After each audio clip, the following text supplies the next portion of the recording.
The sun sets, shadows grow long, a chill wind whispers through the trees. It carries a sound, a faint cry. It seems to come from the water. Is it a bird, an animal, or something else? Something far more eerie. Across the American West, from the rushing waters of the Snake River to the still depths of Pyramid Lake, stories are told, tales of the water babies. These are not living children, they are spirits trapped beneath the surface, forever reaching for a world they can no longer touch. The cries of the water babies are said to be most haunting at night, a soft whimpering, a mournful wail, a plea for help that can never be answered. Listen closely.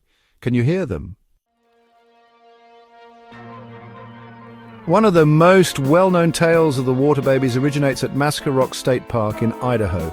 Here, the Snake River flows past towering rock formations. The beauty of the landscape belies a dark history. Legend tells of a time of great famine. The Shoshone and Paiute people, who had long relied on the river for sustenance, faced a terrible choice. Starvation loomed. Their children grew weaker by the day. In their desperation, some mothers made an unthinkable decision. Rather than see their babies suffer a slow and agonizing death, they carried them into the river's embrace. The waters closed over the infants' heads, silencing their cries forever. The river, once a source of life, had become a watery grave.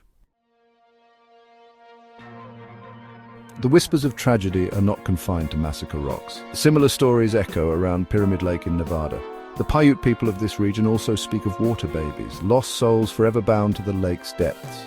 Visitors to both Massacre Rocks and Pyramid Lake report unsettling experiences, unexplained ripples on the water's surface, the feeling of unseen eyes watching from the shore, and always the cries, faint and mournful, carried on the wind.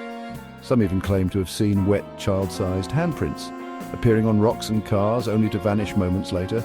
Are these simply tricks of the light or something more? The historical accuracy of the water babies legend is debated. There is no concrete evidence to support the mass drowning of infants. Yet the stories persist, passed down through generations, woven into the fabric of the region's folklore. Legends often arise from a kernel of truth, a way to explain the unexplainable, to cope with tragedy. The water babies' stories, whether rooted in historical fact or not, speak to a deeper truth. They remind us of the hardships faced by indigenous peoples, of the resilience of the human spirit in the face of unimaginable loss, and of the enduring power of grief. Perhaps the water babies are not real in the literal sense, but the emotions they evoke are very real.